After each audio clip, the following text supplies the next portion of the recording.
Welcome to episode 268 of the Grip Strip Podcast, the Larson, Palou, or That Dude edition of the Grip Strip Podcast. My name is Philip Matthew. I'm your host, medium average sim racer, and someone who definitely is a good sim racer is my co-host and good buddy, the iRacing Indy 500 champion, a computer genius, a gentleman and a scholar, and someone who took his hand at trying to become two-time this past weekend in the fixed version of the iRacing Indy 500. His name is Josh Fine. What's going on, man? Hey, I'm doing great, Phil. Yeah, of course, this past weekend was also the iRacing Indy 500. Of course, the fixed setup edition of that, which did try twice, but wasn't able to come through on that one, unfortunately. But it's always fun to be able to do that and all that stuff. But of course, there's always next year, and I mean, there's later events later in the year, and we'll talk about it later. But yeah, of course, a lot of domination going around throughout the weekend in IndyCar and NASCAR, and yeah, ready to talk about it. Yeah, there was Hello Palou destroying a field yet again, continuing his insane start to the 2025 IndyCar season with another victory at the Indy Road Course. Also, there was actually a caution in an IndyCar race, so that was something. First time since the first few laps at St. Pete. We'll go over everything that went on, including Grahayme Raehaul actually having a chance in that race, which is rare. The Cup race was Kyle Larson, and basically that was it. You had the likes of Chris Bell, Ryan Blaney up there, other guys like Brad Keselowski before he blew a tire, Darrell Wallace Jr., and the like. We'll get into that. There were some issues with tires there, and the lawsuit going on, 2311 FRM versus NASCAR.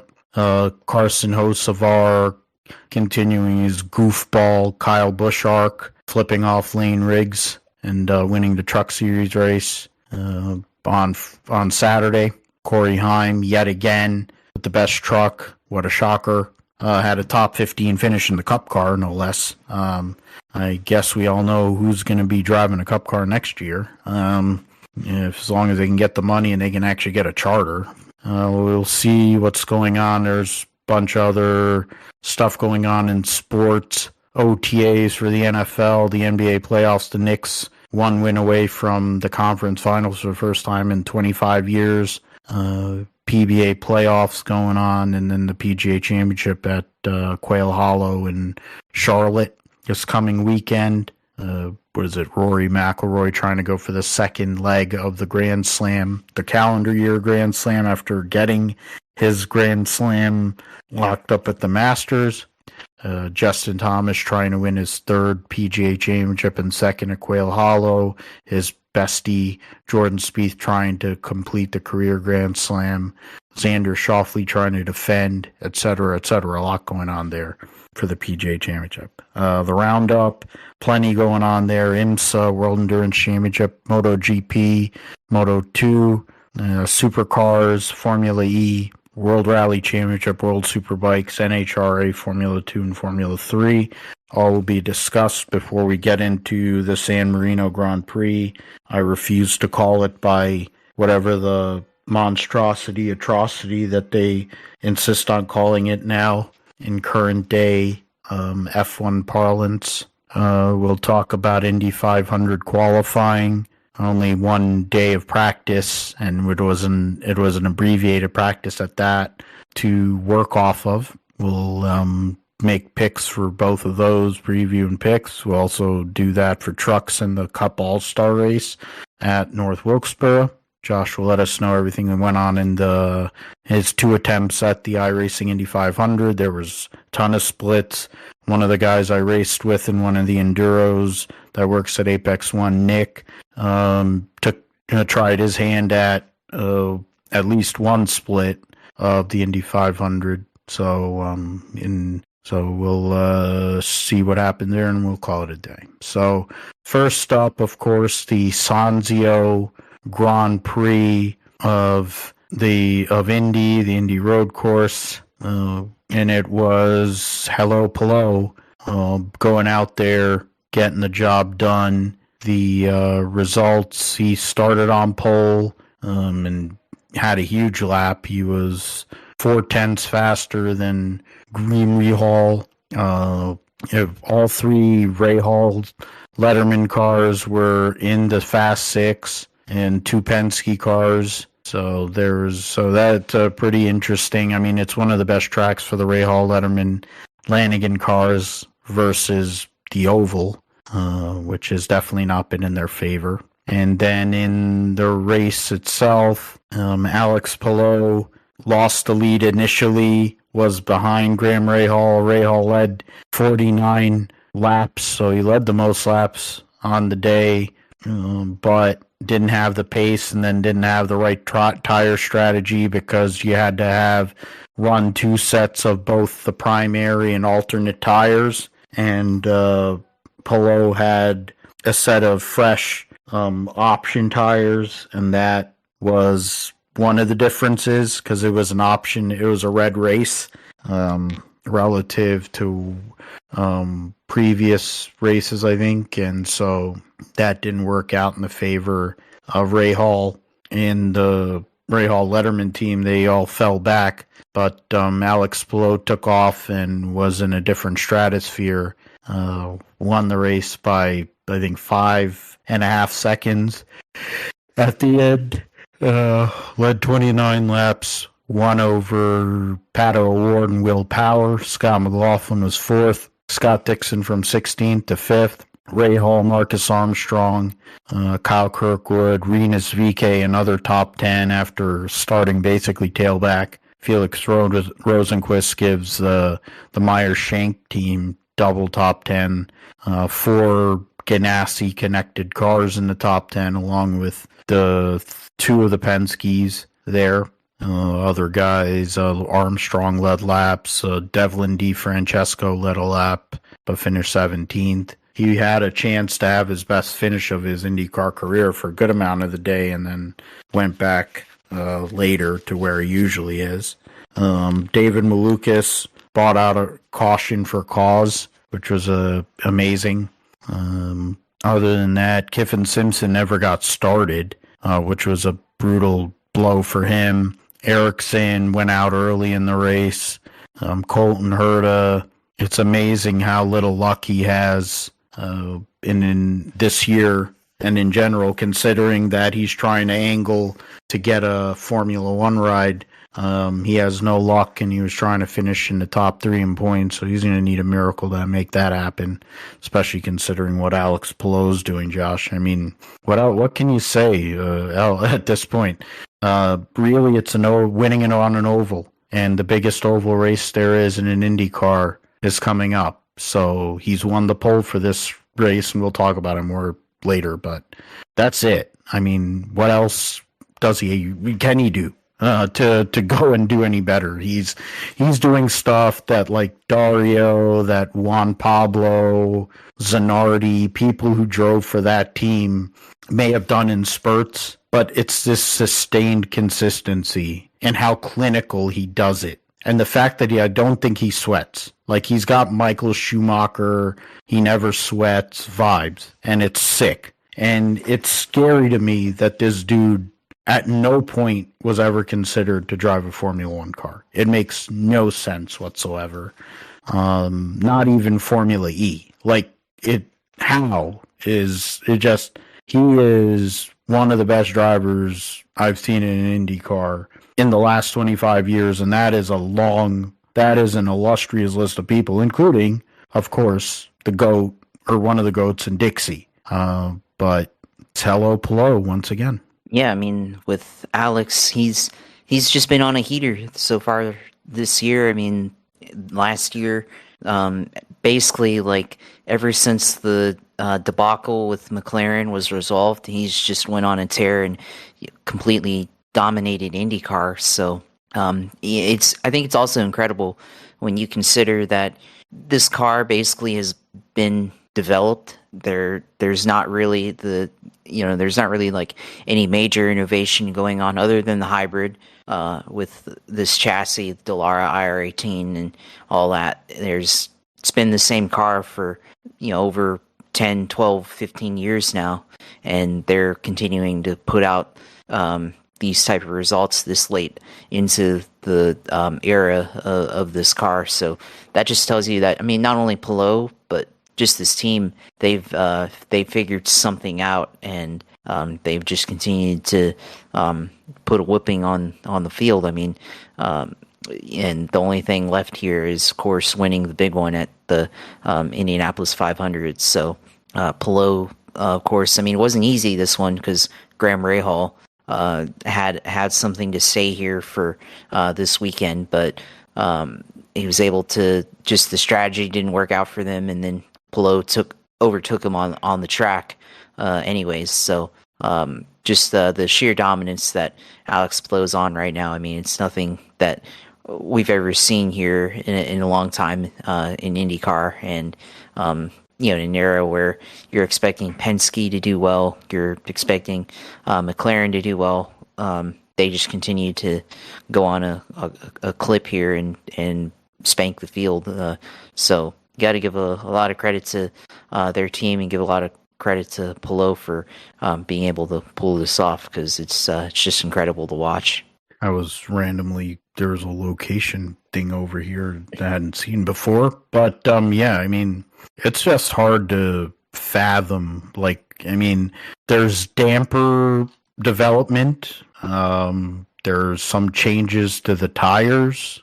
That's about it. This car has been around since 2012. In its general form, it's been around since 2012. It's a 13-year-old race car, and nobody has been this dominant. I don't really remember. I don't remember Newgarden, on ovals maybe.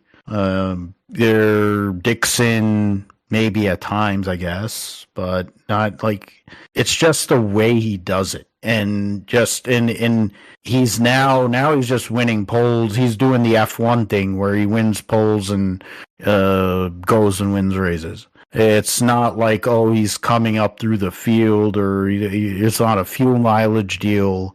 It's just clinical, man, and it's crazy to think. He has a 97-point lead after 5 races. And there's no double. I don't think they have double points for Indy anymore, but and I think there's qualifying points for the 500, and to be fair, Ganassi always tries to do their best in qualifying, so that's an opportunity to gain some extra points and possibly get himself over 100 points ahead. Kyle Kirkwood minus 97 in second, Lundgaard minus 98 in third, Pato Award minus 100 in fourth.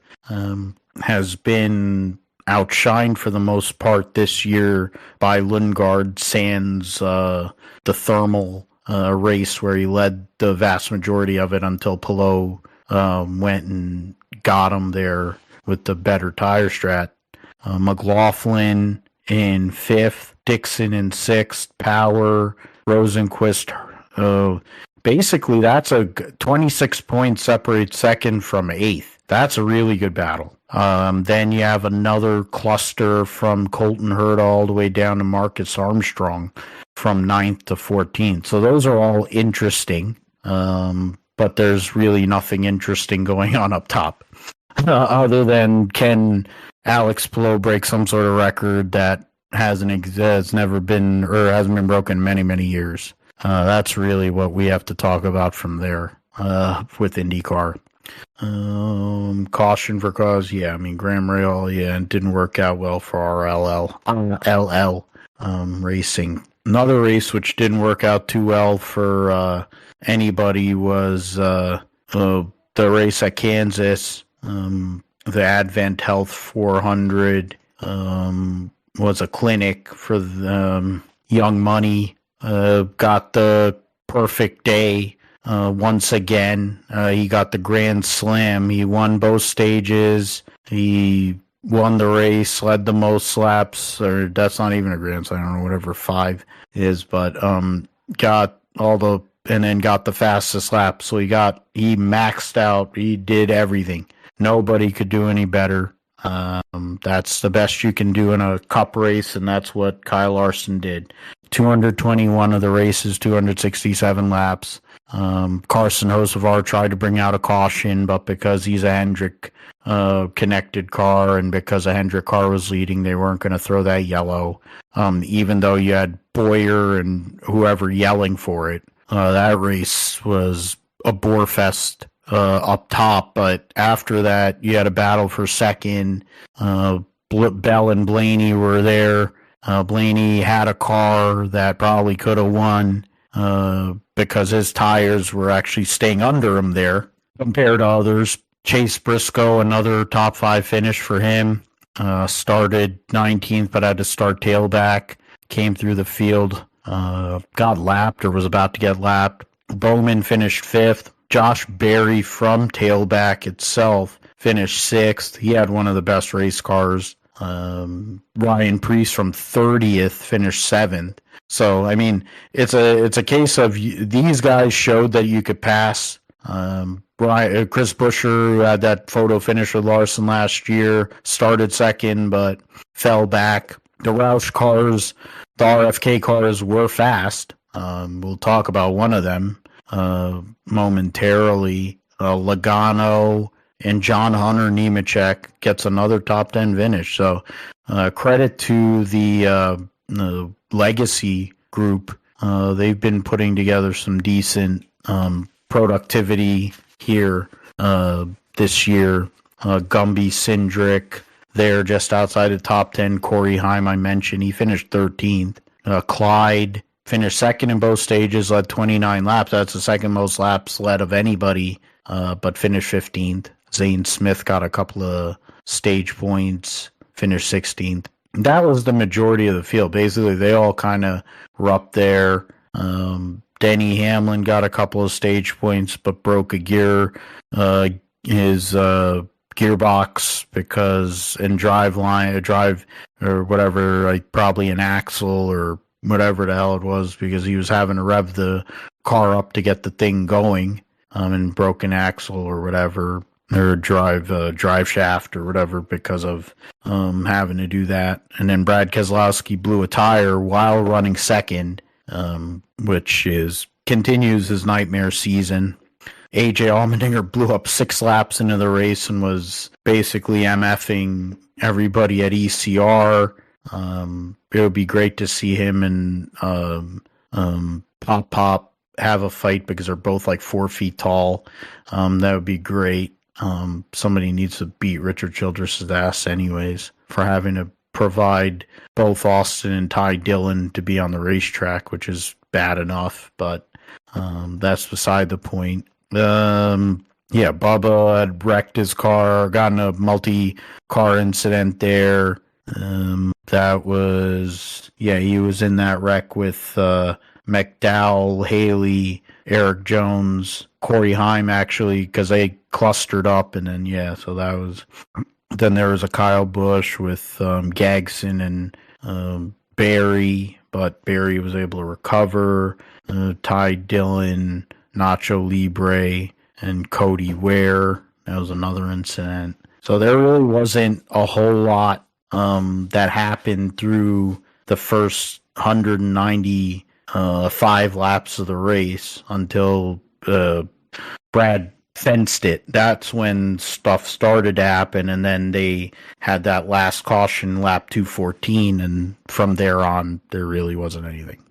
So yeah, Kyle Larson ties Bell with 3 wins.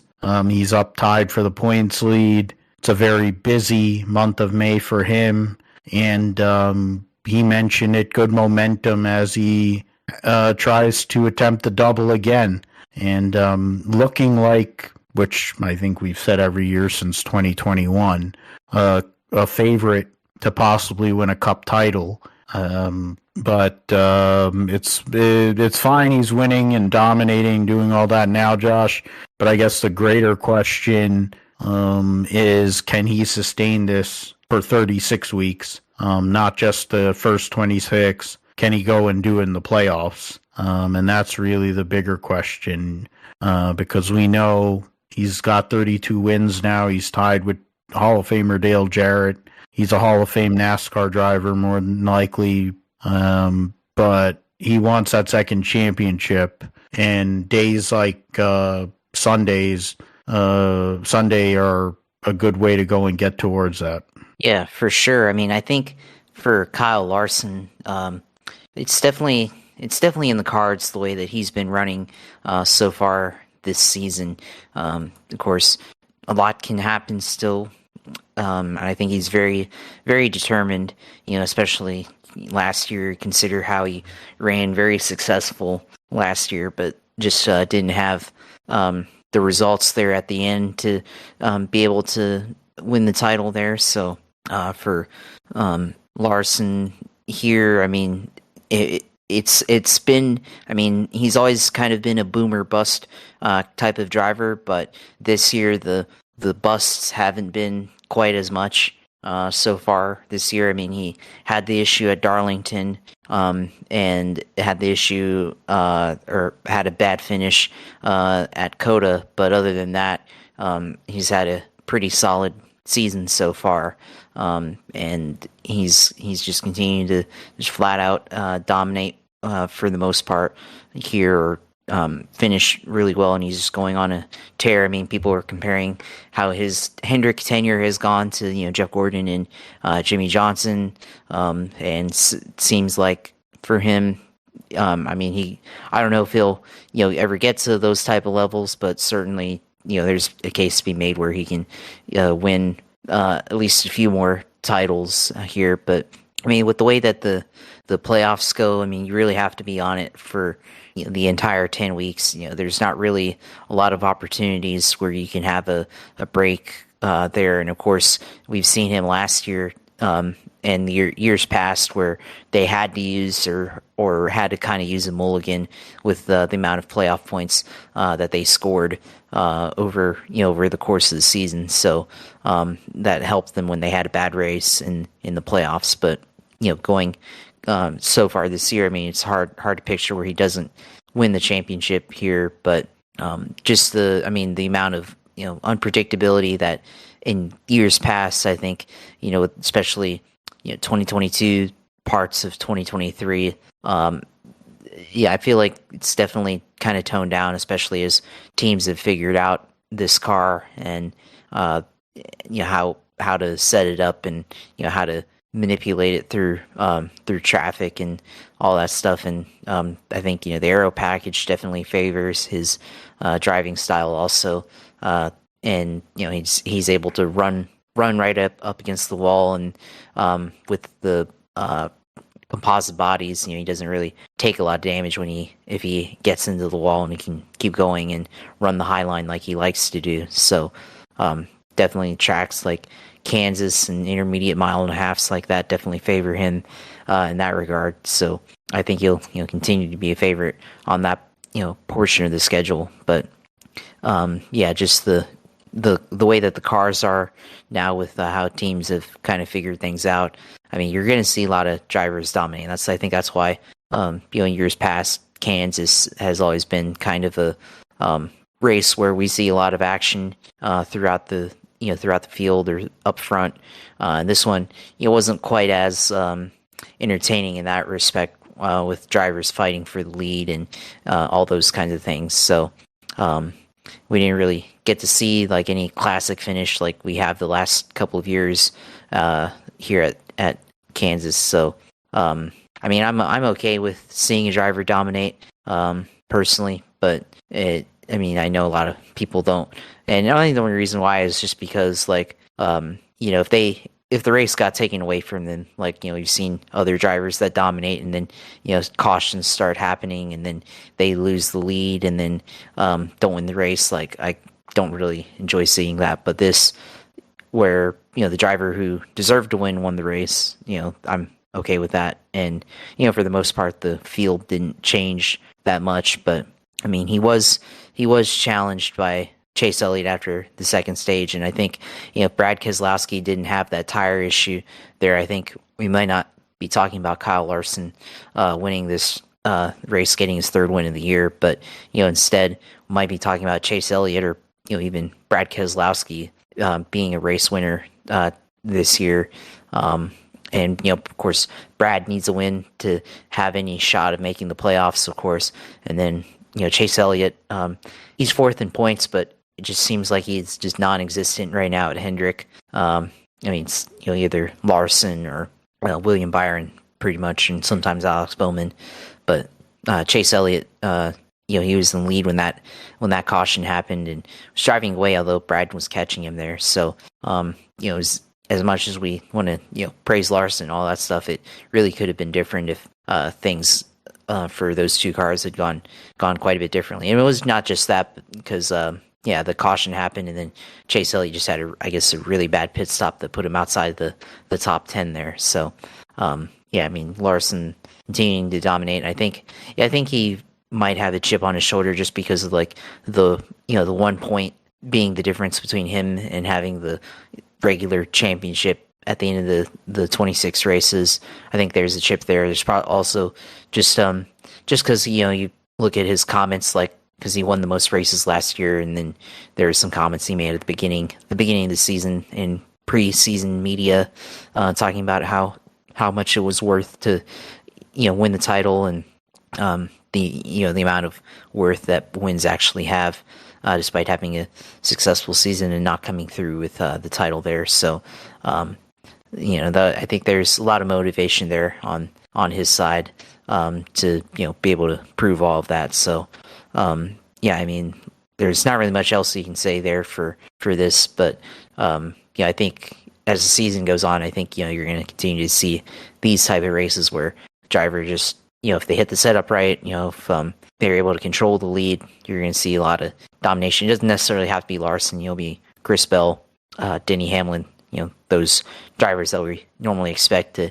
run top 5 throughout a race or, throughout the season. So, or Tyler Reddick. So, any of those drivers, expect to probably just have a, dominating race throughout the rest of the year. Yeah, it's something that's been a broken record all these years we've been doing the show, is either Hendrick or Gibbs, and Penske usually later in the year. And who are the top 3? Hendrick, Gibbs, and Penske. So, I don't think, like you said, it's going to change. The way this car is no different than what the last 3 generations of cars have been. Once they get kind of scienced out, those big-time teams go and destroy. We had a period of time, at least initially, and when this car came out, with the lack of development, the lack of testing and all that, where you had the likes of Trackhouse, you had SHR, some of those other outfits that had an opportunity. But as we go along, it goes back to the best teams being able to do what they need to do and dominate. Larson, of course, took the points lead with that perfect day. He also has the playoff points lead with 7 points from last week. He has the most stage wins. The closest is Will Byron with 3. He only has the 1 win. Of course, he backdoored that one, but he's been really consistent to have the points lead. I think that's the first time he hasn't had the points lead all year. Chris Bell is, so Byron 35 points back, Bell minus 85, Clyde minus 91, and it's the most, like you said, it's the most innocuous, like basically ghosted 4th place in points that I've ever seen. All of his great fan base going and wanting Alan Gustafson's head. I'm like, who the hell are you going to get? Guy's 4th in points. Yes, are they not to the same level as they used to be in the Gen 6 car? Yeah, I would say so. But he's 4th in points. There are 30-something other guys that would be very happy to be in the position that they're in. Point in the way and it's been said through the media with the way the system, the current system is, you just have to win one race because people are bitching about pizza face. And it's like it was like farcical the way that he won the championship last year. Well, it's a system that NASCAR wants. So you don't have to be all that great. You literally just have to win one race during the regular season and peak in time for the final 6 races. If you're in the playoffs, if you can get to the final 2 rounds, the final 8, and you peak there, that's all that really matters. That's what the system is. So you can run all right. You have throwaway races. Like they say mulligans, there are mulligans. Because the regular season, you can basically fuck up, win one race, and you're okay. And then if you are able to kind of do what you need to do in the last 10, you give yourself a puncher's chance at Phoenix there. So, I mean, Larson right now is under a 10 average. That isn't up to... No, it is up to date. But it says that he's... How does that say he's not in the points lead? It says 3-8-23. So are you on Racing Reference? Yeah. Because I looked at that too, and I'm a little confused on there, but I don't know. The points do not make sense, so whatever. All right, I haven't wanted updated to the points. Yeah, so I wanted to look at how many. So Clyde has 3 top 5s and 6 top 10s, but it makes sense. He only has 6 top 10s in 12 races, and he's only led 74 laps. But he has a 3rd based on average finish. For regulars, he's 4th in average finish. And he's running at the finish more races than the 3 guys that are ahead of him. He has the same amount of lead lap finishes as Larson. So, I mean, I guess he's doing better than we think he is. Whatever. Blaney, we know, has had terrible luck, and he's still in the mix points-wise. I mean, you look at it, 15 or 30 points separate, or 27 points separate Bell from Tyler Reddick. Hamlin has 2 wins, so he's fine. He's in 7th. Bowman 8th. Pizza Face 9th. Darrell Walsh Jr. in 10th. Chastain in 11th.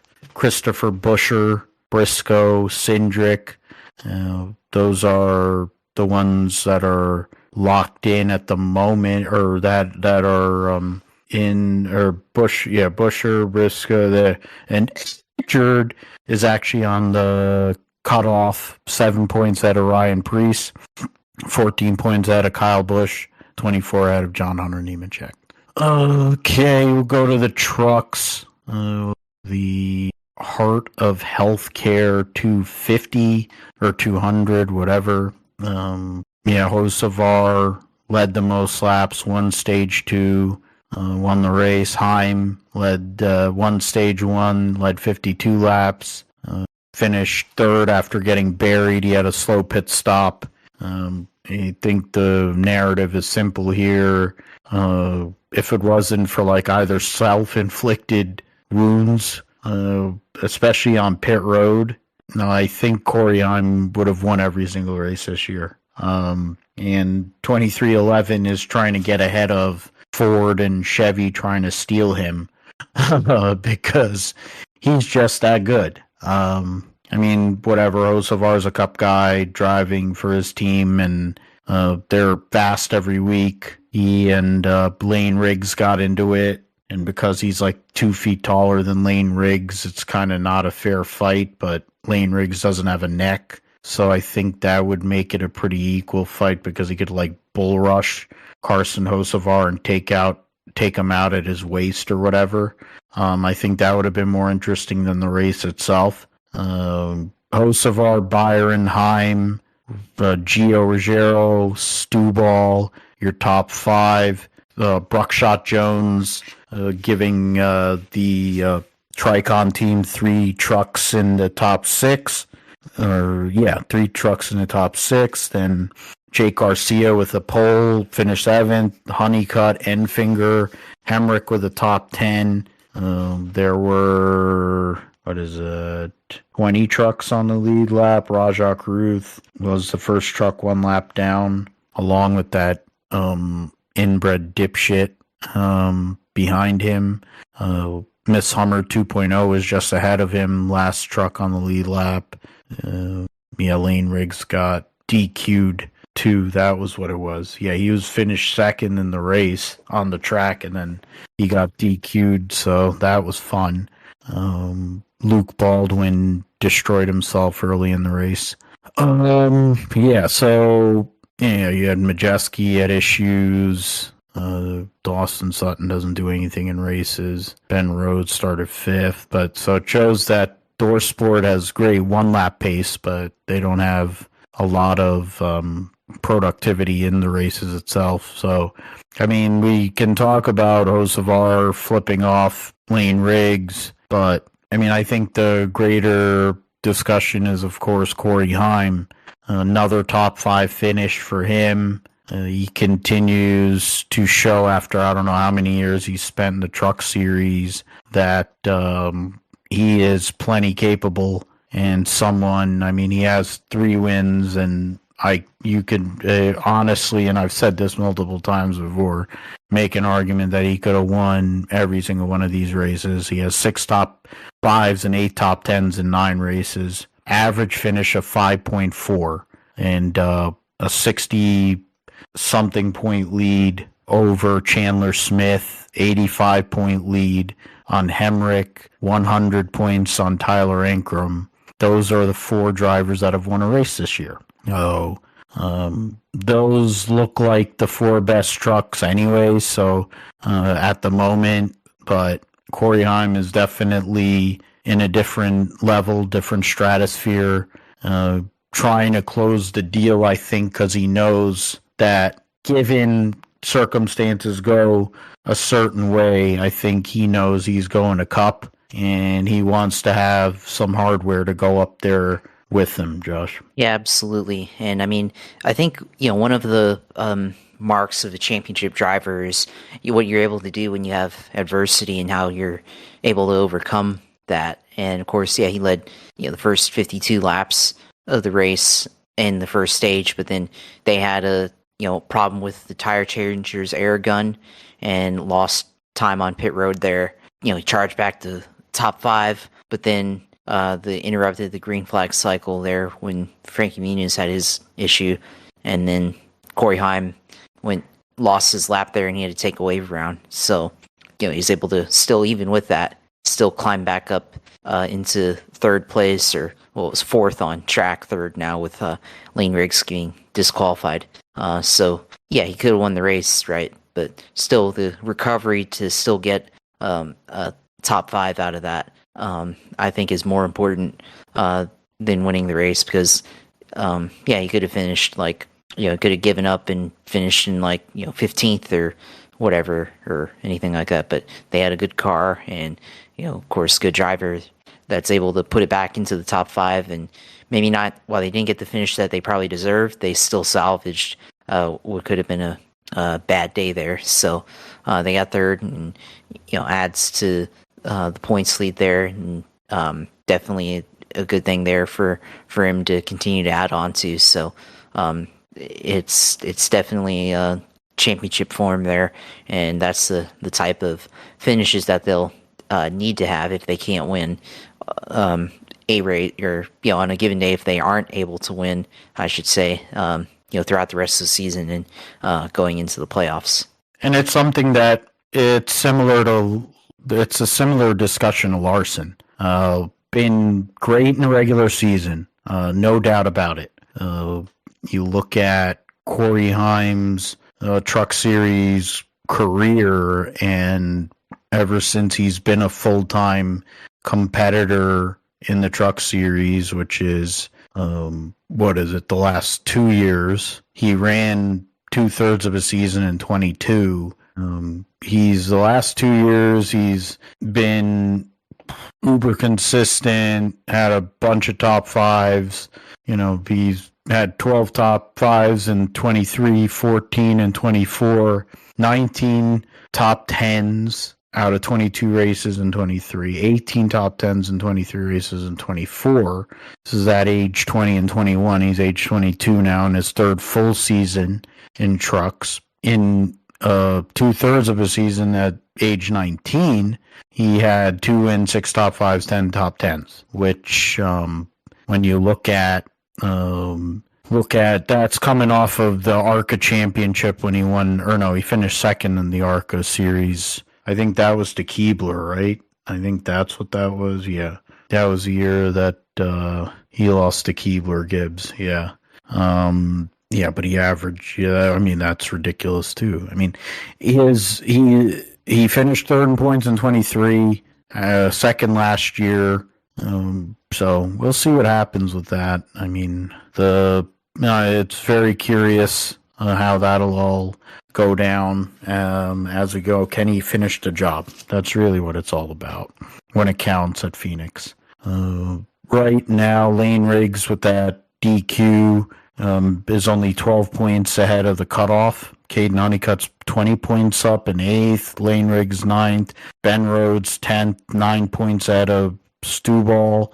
Gio Ruggiero, Raja Caruth, both those guys have been fast. They're tied for 12th, so they're minus 25. Tanner Gray's minus 29. 9 of 18, halfway through their regular season in the Truck Series.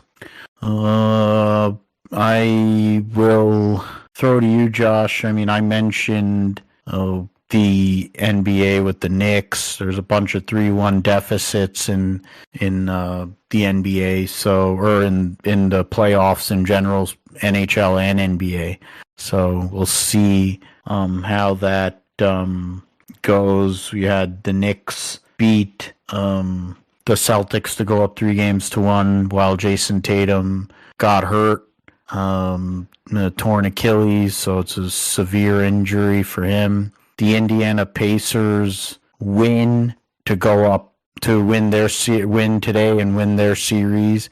So now they're going on to the Eastern Conference Finals. They beat the number 1 seeded Cleveland Cavaliers. So that's a huge upset. I mean, you could say it's a huge upset, but they dominated the number 1 seeded team. The Dallas Mavericks somehow or another got the number 1 pick, so they're going to get Duke's Cooper Flag conveniently. NBA's rigged.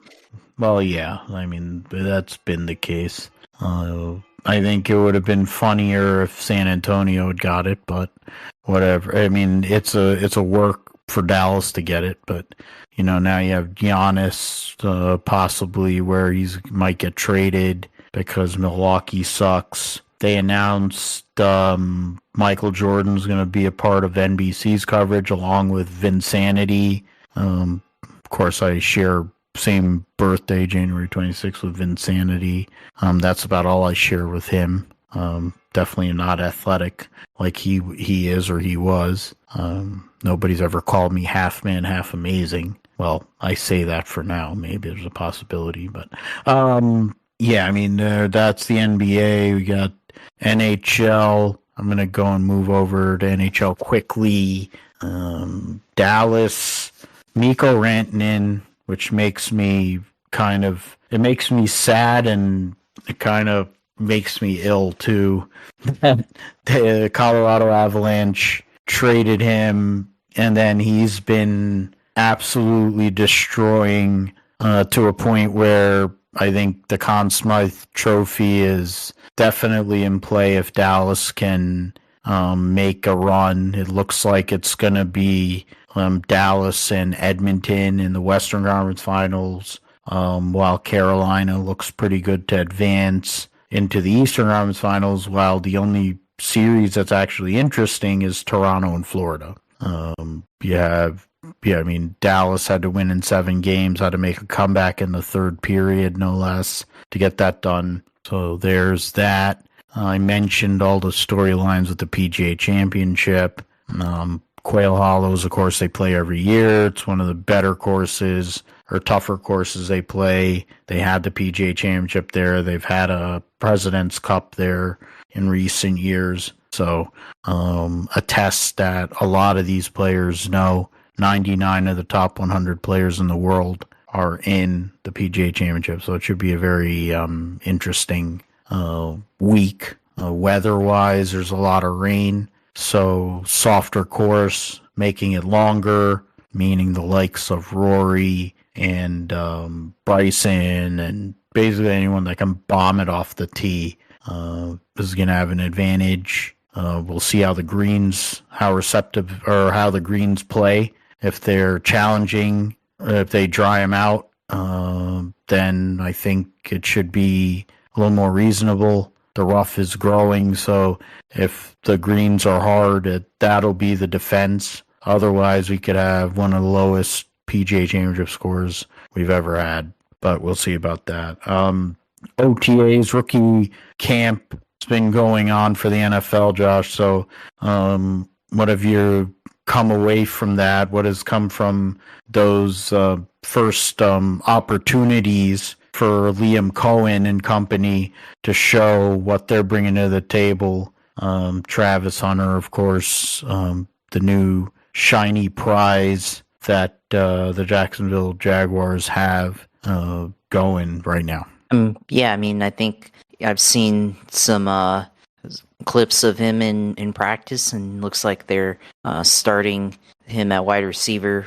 Seemed like the first week of OTAs, rookie OTAs, they start him at wide receiver, and I think this week now they're putting him in at cornerback there. So I mean, it looks like he's getting worked in so far. I mean, it's about what I expect. He had a good highlight last week, I think, of him on offense there. So yeah, he's going to get reps this week on defense, and then when they reconvene for off-season conditioning there. So then I guess, yeah, we'll see. We'll really see what, once they have the full team together for OTAs in June. So yeah, I'm excited to see what he brings to the table.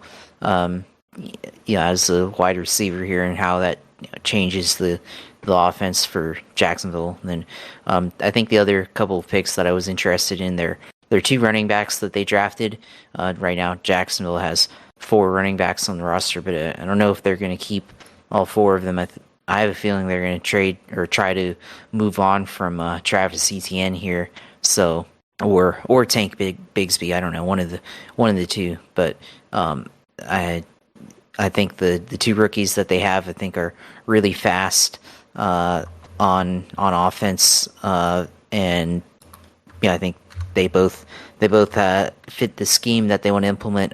Obviously, the Jaguars want to try to run the ball more this season, so I think those 2 rookies there, they should be giving me see that, and then hopefully the rest of the team comes together as they get more reps in throughout the off season. And I mean, I don't know what the season will look like in terms of wins, losses yet. Of course, the schedule is about to be announced here, I think, in a couple of days. So we'll see how that goes.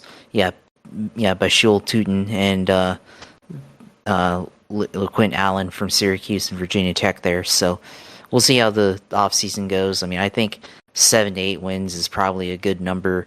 I mean, I really think they can, the playoffs are attainable, but, I think 7 to 8 wins is probably realistic to expect there. So, yeah, we'll see how the rest of this goes and how everybody gets integrated and, gets used to how, they have to play all together as a team. So, yeah, really looking forward to seeing how it all comes together. I think you're still muted there. Yeah, I was trying to figure out where I was looking up stuff for the 49ers, and then randomly saw that former PGA Tour winner Hunter Mahan made a reference to Kim Kardashian.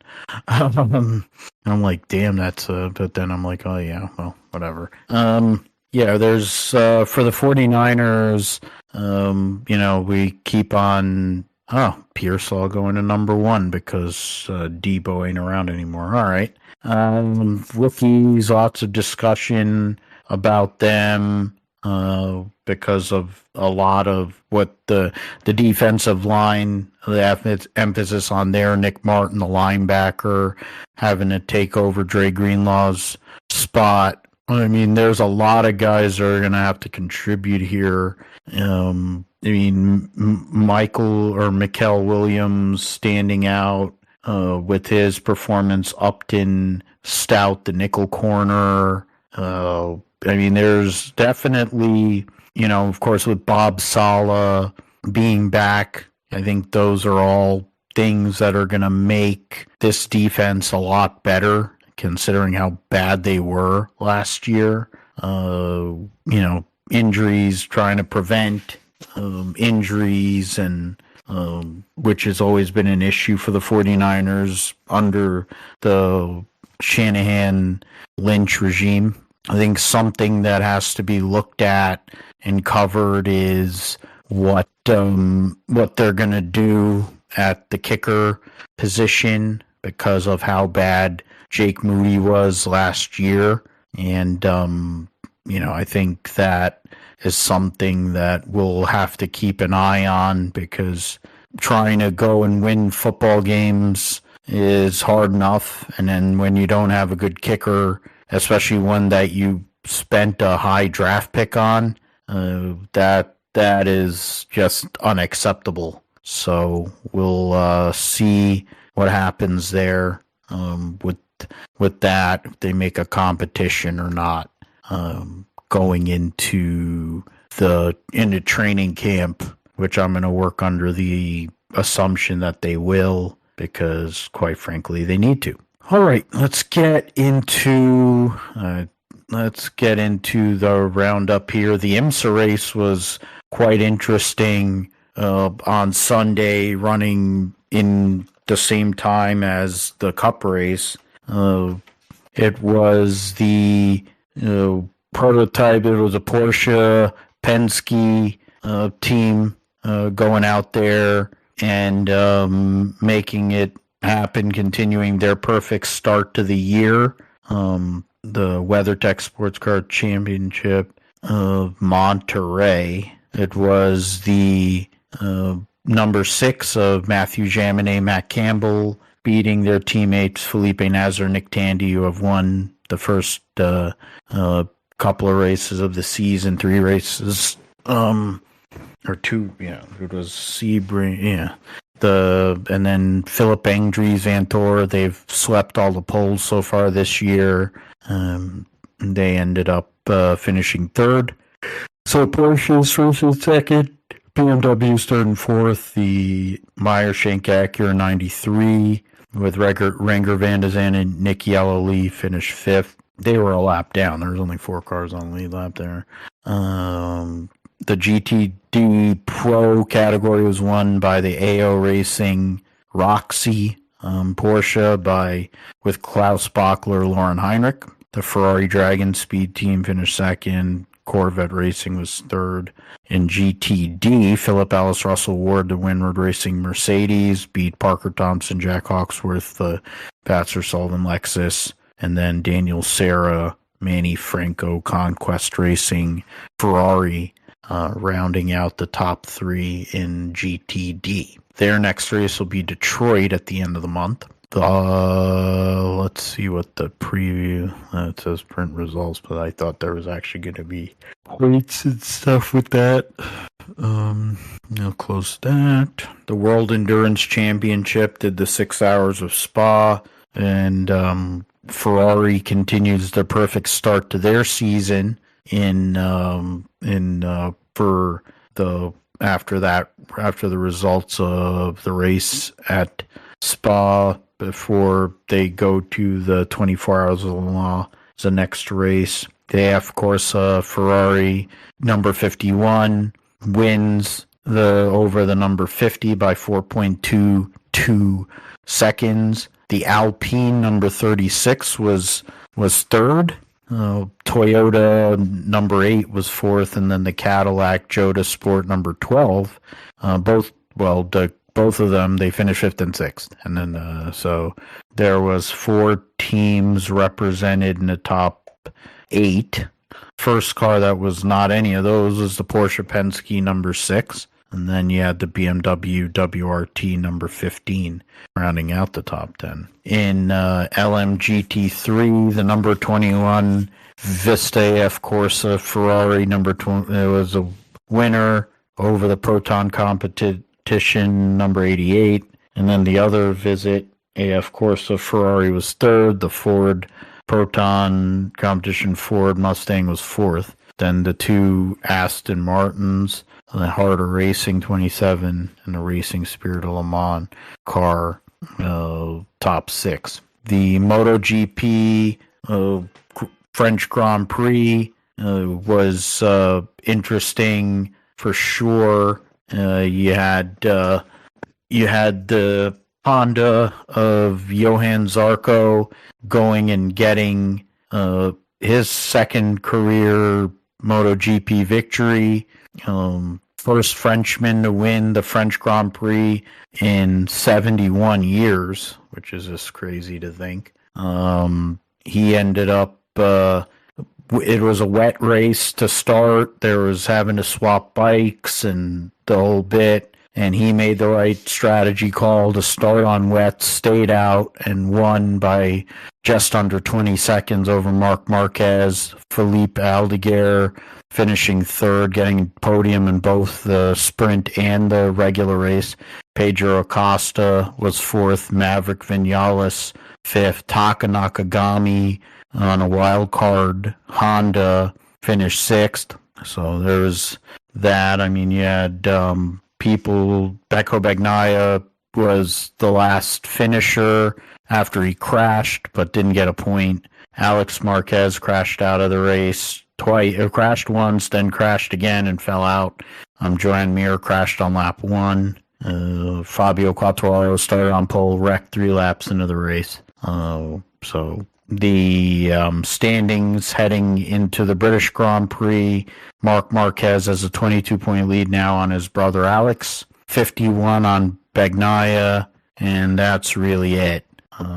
Morbidelli, DG Antonio, 4th and 5th. Johan Zarco, with his victory, moves up to 6th in points. In a battle, he's only 13 points out of 4th. Quartararo is 8 points out of Aldeguer.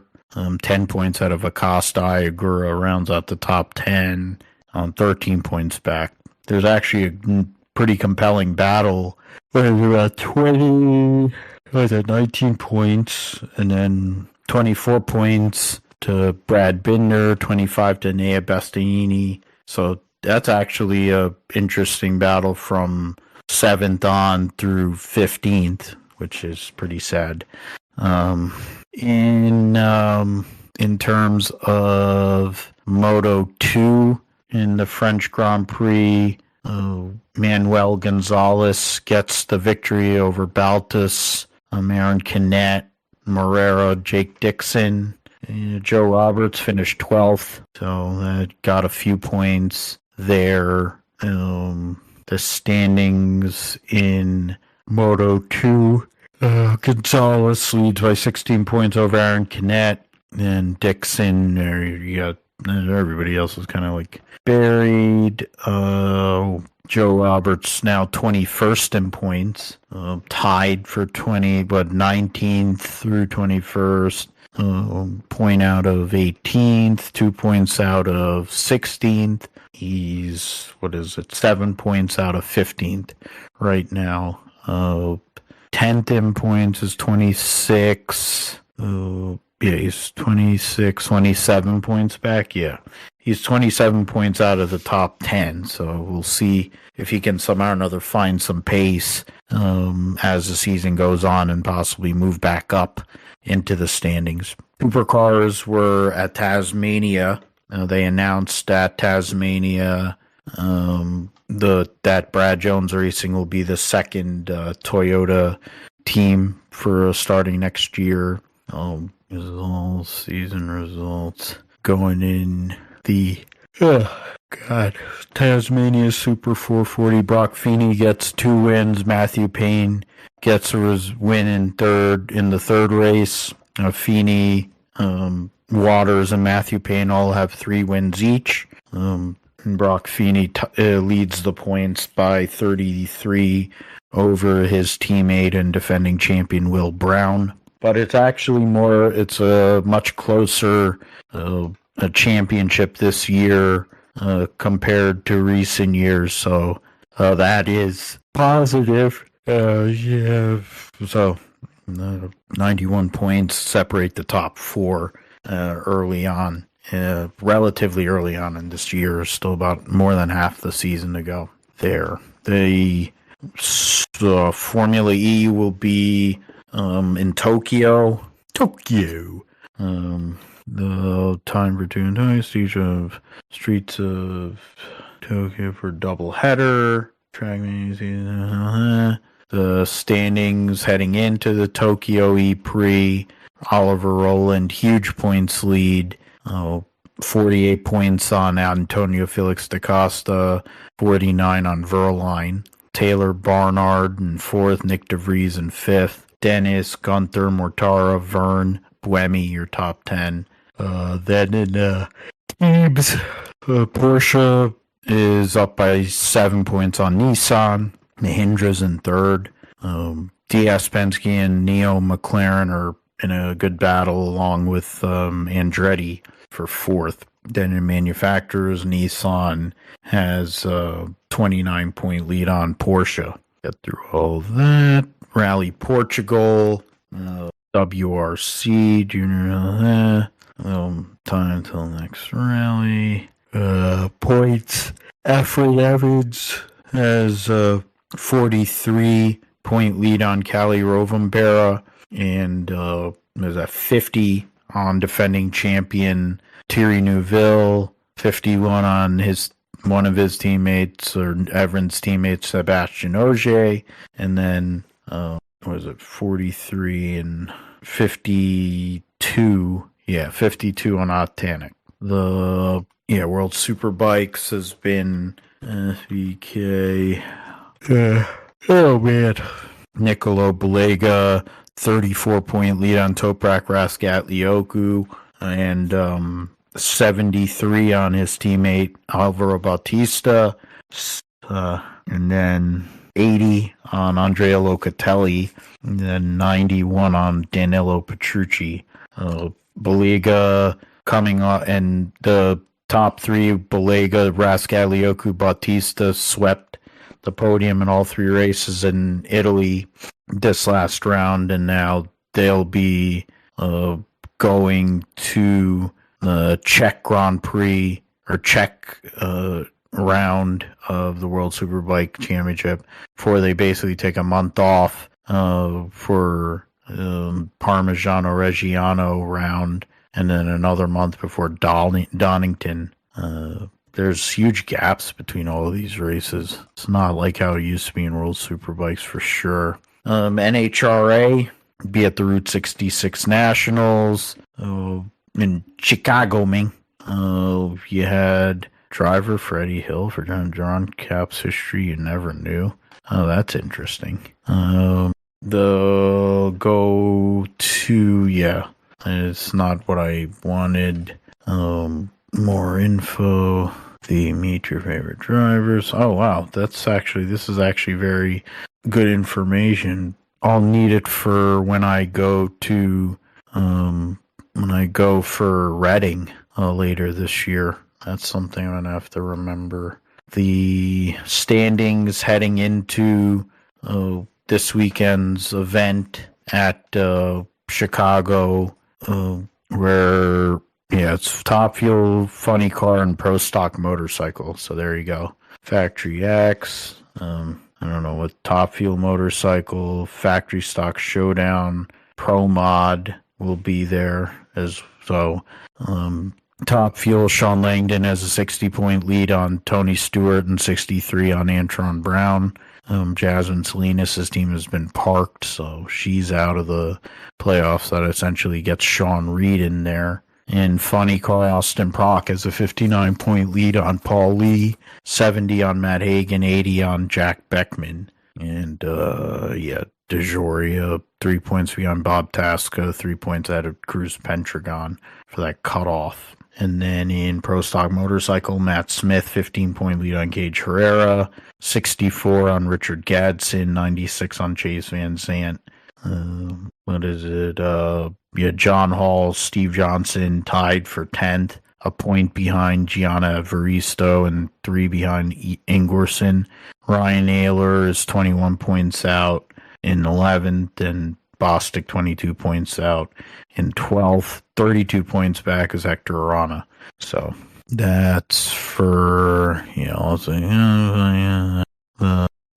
Pro Mod, and then Factory X, and that's Kyle Creighton, Lenny Lottig, I don't know. Factory Stock Showdown. Mark Powick, 37 points back in second, trying to defend his title, I think there.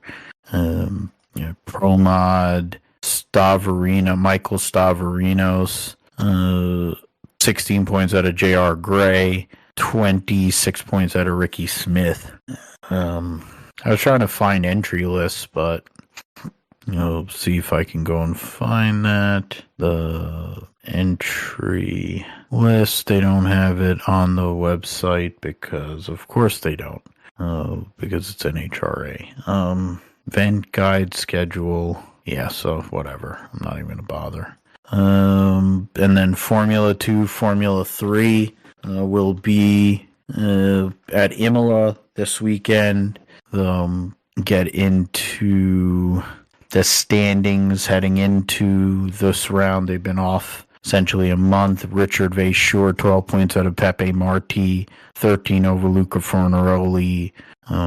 Alex Dunn is minus 18, and Luke Browning is minus 20, and Victor Martin's minus 25, rounding out your top 6. Then in Formula 3, Kamara has 2 feature race wins to start the year, and that gives him a 26-point lead on Tim Tramnitz and 29 Voisin and Stromstead.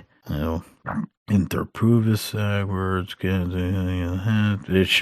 It would be better if we knew based on the nationality, or if they would identify it here, but they don't do that, so it's not very clear whatever for who the American drivers are there, but it is what it is. So we now move on to the picks this week and previews.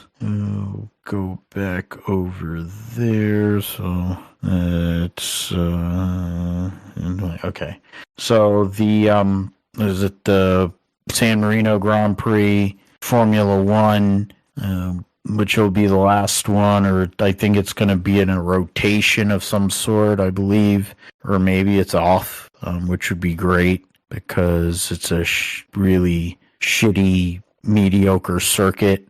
Imola, trying to go and look back at the picks. Yeah, Josh, you got the first pick and did a really good job because you picked 2 guys that finished up in the top 6. And then, I had Lundgaard, but he didn't really do much anything. I picked Corey Heim and Rajah Caruth. Neither of us got the winners, but they were up there. And then you had Gio Vergero. You picked Young Money, which was safe and very productive. I picked Tyler Reddick. He had his issues, but Josh Berry made up for him. So for me, we go to Formula 1, F1, San Marino Grand Prix.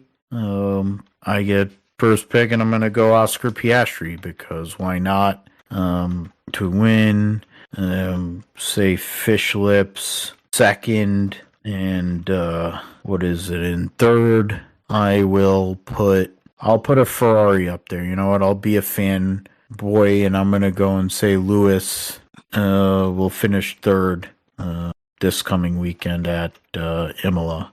How about you, Josh? Yeah, I'll say Piastri finishes first. I guess I can't really see it any other way, but I mean the second I'm gonna go with Lando in second and Charles Leclerc third. Okay, so Lando second and Eclair third.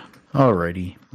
For Indy 500 qualifying, I think I'm not going to get into, I don't think, prognosticating speeds or for 4-lap average or whatever, what it will take to win pole, but I'm going to work under the assumption that it'll be somewhere, it'll be somewhere in the range of 200, probably 230 mile an hour average for 4 laps. Penske's in today's practice took 3 of the top 5 spots, and Ganassi were sandwiched in between that.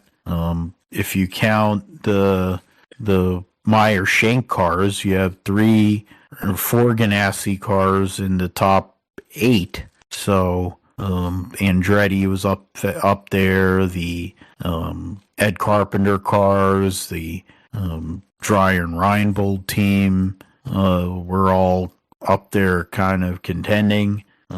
So let us see. Josh, you get first picks on who you think the pole will be and who will be on the front row, and then who do you think goes home? I will go. Man, we didn't really go, but I'm gonna say that Alex. No, I don't think Alex Palou will get the pole, but I'm gonna go with Joseph Newgarden winning the pole. That's who I'll say wins the pole. I think Alex Palou, I think he can get second on there. That's I think second, and then third. I don't know. It's tough. I'll say Pato Award gets third, so one of each.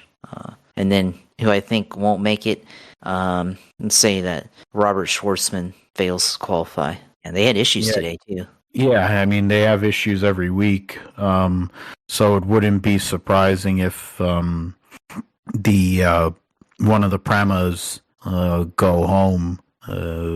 I think it would be pretty sad if Jacob Abel, who's kind of sort of throwing back to Danny Sullivan's spin and win, goes home. They were the one car that did go home last year with Nolan Siegel.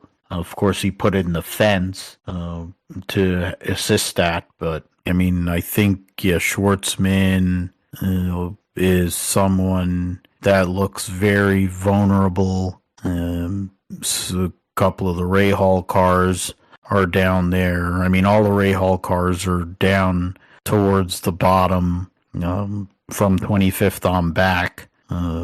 There's a possibility there, including 2-time Indianapolis 500 winner Takuma Sato, who crashed in the open test. I am, and it's not because I'm a fan, because I've never really been a fan, I am going to pick Winch Power to finally win the pole at Indy. He's one of the only poles he's not won. I will go with Scott Dixon in second, and third will be Scotty McLaughlin third. I will go out and say Jacob Abel does the DNQ versus one of the Prema cars, which look the most likely to be that candidate, but we'll see what happens with that. Let's go from all that. Let's go into the truck race at North Wilkesboro, Wilkesboro, as Dale Jr. Calls it, based on TJ calling him out on his accent. Wilkesboro. Where's the L there? That was funny when TJ went and caught him on that, because only TJ would, because of his northern accent, and then you have Junior with his pronunciations just before we get, and he's going to actually be calling the Cars Tour race on Fox Sports this coming weekend, on Friday, so that'll be interesting. collaboration with the usual announcer for the Cars Tour and other and fellow owner of the series, Kevin Harvick. So the trucks, the Window World 250 at North Wilkesboro Speedway. Brent Cruz, the young the wonderkind of driver, driving for Tricon. You have was it Benning? Yeah, so there's 35 for 36, so everyone will make the race. Kyle Busch driving one of his 5 appearances, driving a number 07. Sammy Smith in the number 7. We have Connor Jones. Oh boy, is it the Connor Jones? Oh man, at least we know at least one caution's gonna happen for sure. You have Ryan Roulette driving the number 67. I don't know if that Jeffrey Hammond is the Jeffrey Hammond. I think he drove the VFW car in ARCA, so see if he's going to do the same here. Patrick Emmerling driving for Henderson Motorsports in their 75 truck. And, that's really the only ones that are different. So I go first here. Trucks at North Wilkesboro. I will go with Corey Heim because why not? It's the easy pick, and should have won. He could make an argument he should have won every race so far this year. The point standings, go through that. Amount of drivers that have driven. You got 20 there, and then another 24 drivers that have run every race. And then you have, Connor Jones has not started a race this year based on points. He hasn't. Connor, I don't see him at all. So it'll be his debut for this season. So it's pretty sad. There's 24. 24. So anybody behind. I keep on saying it, and one of these days it's actually going to happen. Roger Claruth. This should be the last time that we're able to use him here. We think. He's had a very rough, inconsistent season. But I'm in a hedge. I keep on saying it. And he's 13th in points, so he's only 25 points out of the cutoff. So, that tells you he's making up the ground necessary, but right now he's still outside. So we'll see what happens, but those are my choices. How about you, Josh? Well, I'll take the Cup driver in this one and take Kyle Busch winning here North Wilkesboro, as Dale Jr. says. And I will pick Matt Crafton. Crazy to think he's a wild card, but man, the standings, he's only got 2 top 10s so far this year and sitting in 16th. So that's who I'll go with. Yeah, he's been pretty mid, like Buckshot Jones, but even Buckshot Jones wins a race these days. So Crafton hasn't won since the previous administration was starting, I think, in office. So it tells you how long it's been for him. The NASCAR All-Star race, we'll start with the Open. There's 18 cars for that. 3 drivers will advance. 2 cars will advance by winning the stages, and then there will be a fan vote. So we'll start with that, Josh. For the Open, for the Open All-Star race, and I'm gonna go and edit to Open. Can't spell. That'd be all right. So Josh, you get first dibs on this. The Open, I'll go with Bubba Wallace to win the Open, and then I I guess the transfer, because second place he gets the transfer also, right?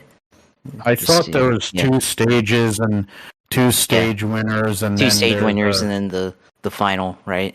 There's a fan vote. Fan vote.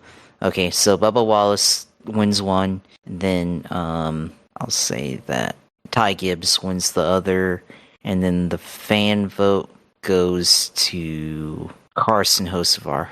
Okay. So yeah, Carson Hocevar, your choice there. The current fan vote, and then you have the Pit Crew Challenge, of course, going on Saturday. Currently, top 5 vote getters, they say in alphabetical order. You picked Carson Hocevar, he's on that list. So is Bubba.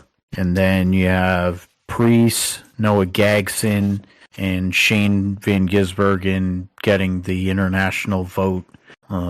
Probably help from Apartheid Clyde, considering how bad SVG has been at times. But it's not unexpected, to be fair. I agree with the Bubba Wallace pick for one of the stages. My pick to win another stage will be Ryan Preece, because he's just run that well this year. So win with Noah Gragson getting the fan vote.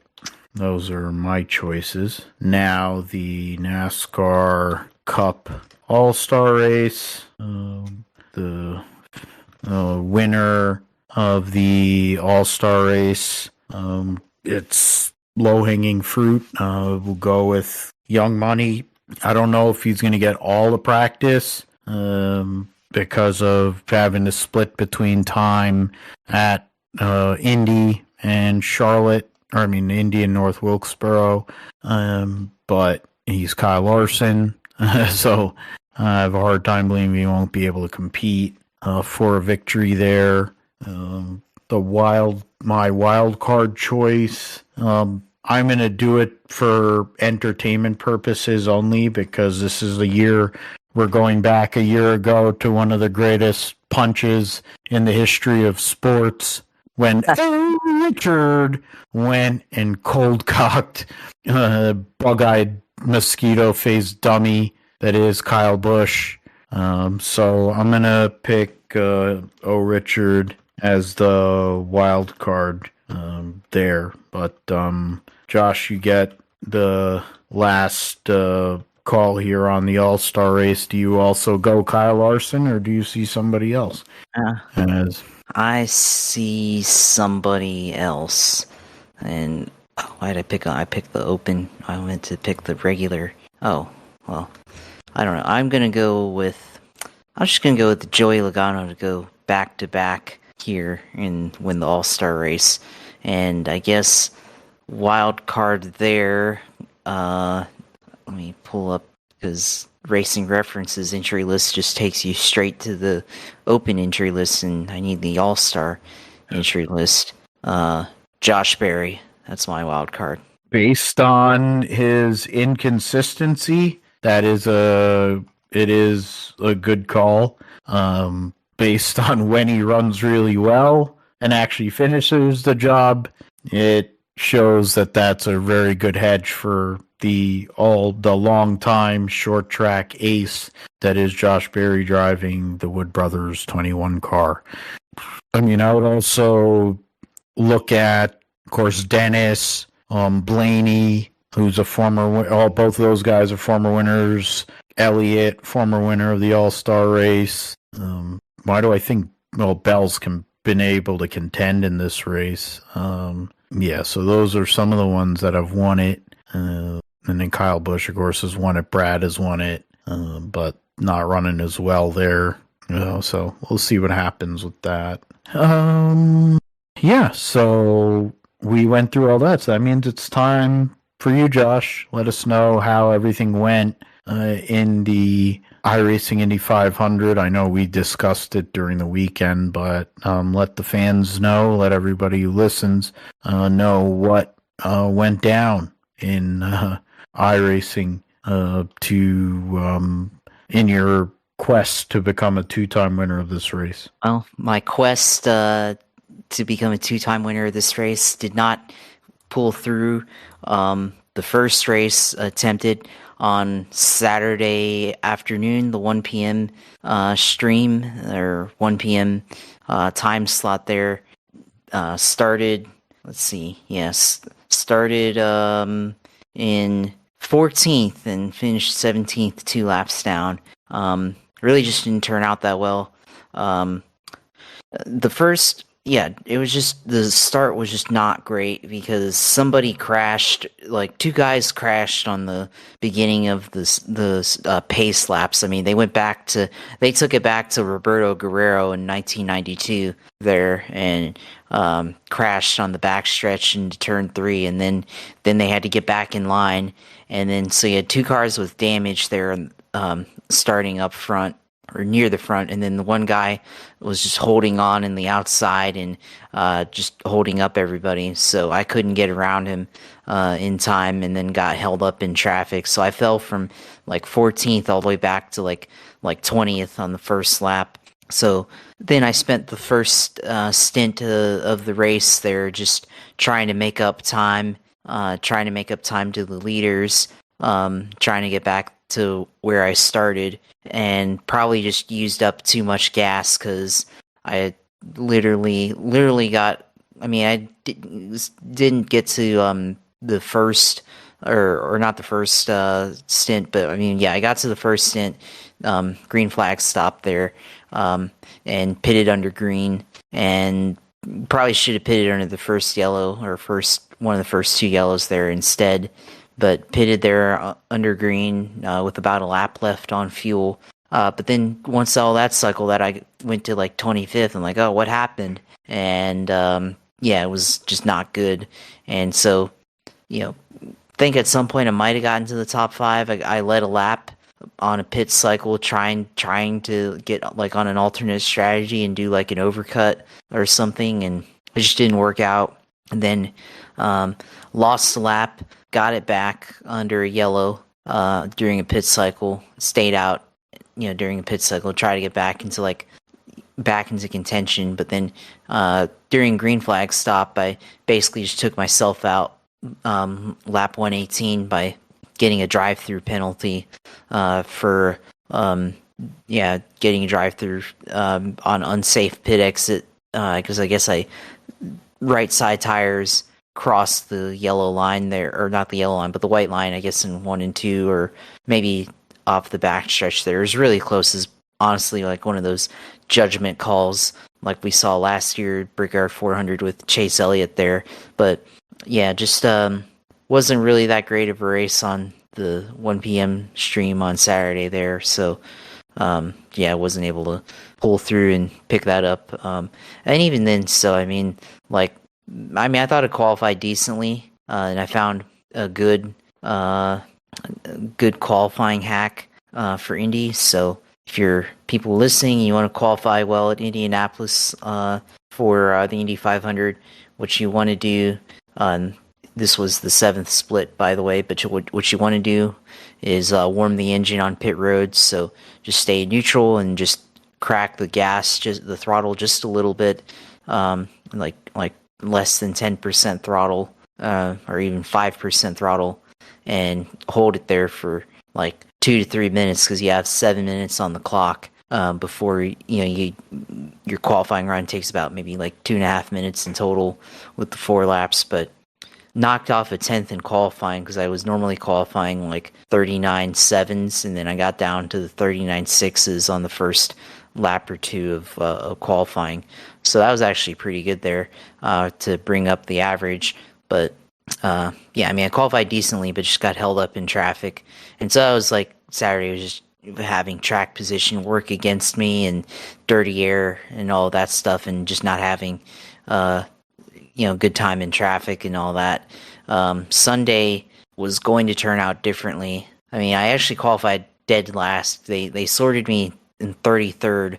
I got the 4th split in this one, and I started, I thought I qualified good, but then I guess this was like where all the hot lappers were in, because I qualified or started 33rd in this. But so all the way in dead last for this one on Sunday, and used pit cycles to get up into the top 10, top 5, but then lap 33, because everybody started pitting before that, but then I should have pitted on the previous pit cycle, but then like lap 33 after the restart was just behind a group of cars and trying to make a pass, trying to make a move, get up there, and trying to stay in the draft. If somebody, I guess a couple cars in front of me touched and hit the wall and spun out, and I just did not have any time to react to it, and then just ran through the back of somebody and everything, and that cost us basically our day, but wasn't totally taken out. I had like about 10 minutes of repairs,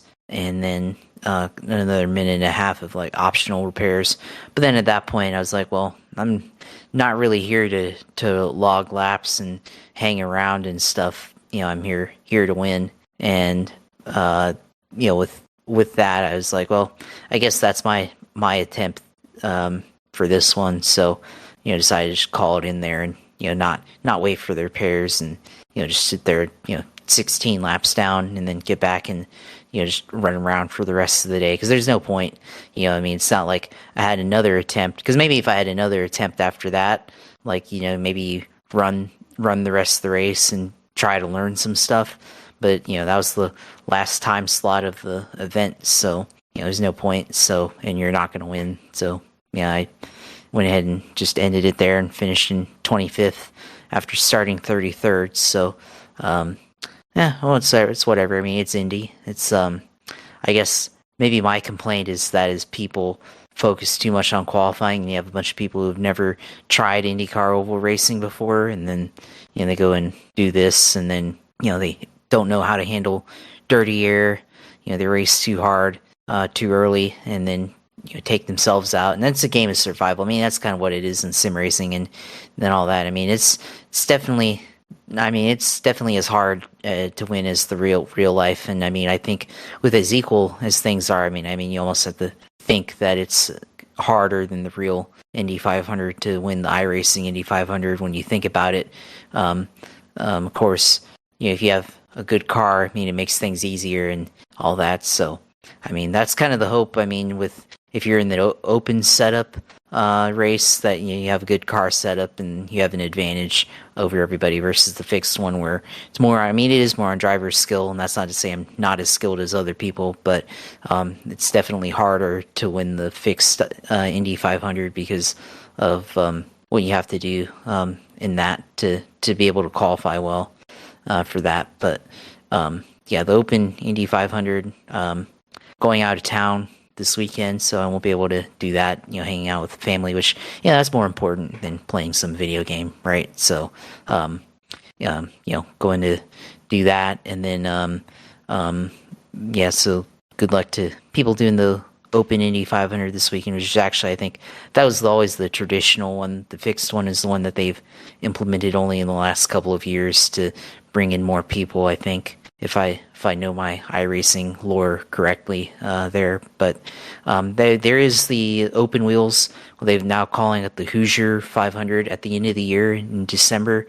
So gonna have to, I mean, because there's no way I can make that as an independent driver. So gonna have to talk about forming, maybe talk about with some of the iRacing groups that I'm in, see if we can form some kind of team, because I know there's a lot of, like if you go in the regulars of IndyCar on iRacing, it's pretty close knit, and it's hard.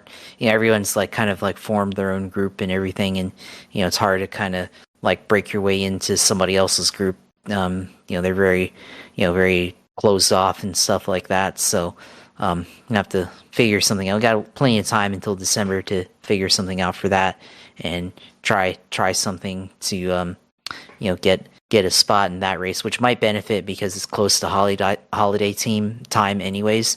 So there maybe some of the regulars, especially those with families and stuff, that might attempt that might not be able to make it. So maybe that gives me an advantage, and maybe we'll get in and be able to participate and stuff like that. So yeah, we'll see how that goes.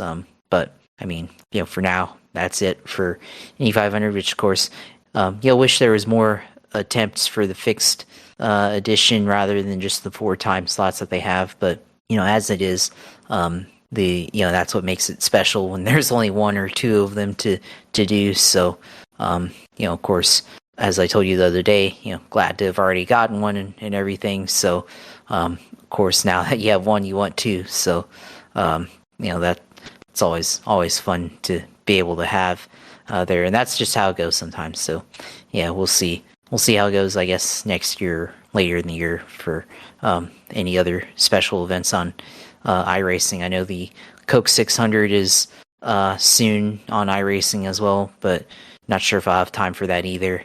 But I mean, I rather the Indy 500 than the Coke 600, but we'll see if we're able to work that one in there. But I don't know, and Le Mans and stuff like that, which I don't know if I'll do.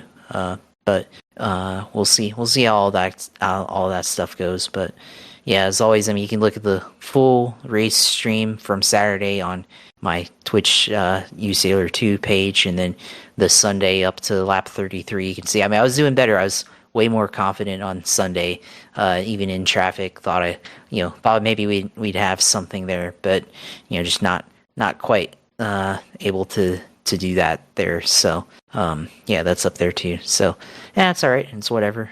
We'll move on and everything, and continue playing iRacing throughout the rest of the year, of course. And then, of course, Twitter page, which we'll have all the stuff on for football, NASCAR, and any other sports like NBA playoffs on there at JPL. And of course, our YouTube page at Gripster Podcast. So go on there and follow us there. So yeah, Indy 500 time on the horizon, and can't wait to watch single car qualifying at Indianapolis is very exciting, and I just like hearing the sound of it and the excitement behind it. So can't wait for that, and should be an interesting weekend. Yeah, it'll be the build up with the Indianapolis 500, of course, and always love pole qualifying. I mean, they've made it more of a circus in recent years. Trying to keep up with all the different things they have to do. So, I mean, hopefully that it won't be too much of a nuisance one way or the other. But we will see what happens with that. Accordingly, we will go to the preview for next week. We'll talk about the Indy 500 qualifying. We'll also talk about everything that happened at North Wilkesboro and the San Marino Grand Prix before we preview the greatest day in motorsports. So, in Amazon Prime making their debut in NASCAR coverage as a full broadcaster, with Dale Jr. coming back. So that'll be great. And everything else that'll come with the Amazon Prime coverage. We'll talk all about that. You can find me at GSP 1428 on YouTube, where the audio feed will be, along with, of course, the Ripster Podcast YouTube page, where our video feeds show up, and where Josh, of course, handles that so well. Find the show at philipgmatthew.com, and then Twitter, PGMatthew28, and then PGMGSP28 on Instagram and Blue Sky. So we'll be back next week for episode 269. And we'll talk about all that and lead into the greatest day in motorsports, get some updates, see how did in week 2 of the GT3 League. Hopefully you can get a top 5. I have a hard time thinking I will. Next couple of weeks I think aren't going to be so good for me, but we will see what happens. As always, thank you, Josh, for all your contributions, all your help, friendship, and insights on all things sports, racing, and the like. And thank you to the listeners for supporting us here on the GSP. Be remiss, it was Mother's Day, so happy belated to those mothers, the mothers of the people that listen, whatever, in terms of, and then also, of course, to my mom, had a very quiet, subdued Mother's Day, which is fine. I think that's how she would like it. Gonna take her out. And of course, happy Mother's Day to your mom, Josh, and to all the mothers in our lives. And that. So with that, for Josh, I'm Phil. We'll see you next time on the GSP.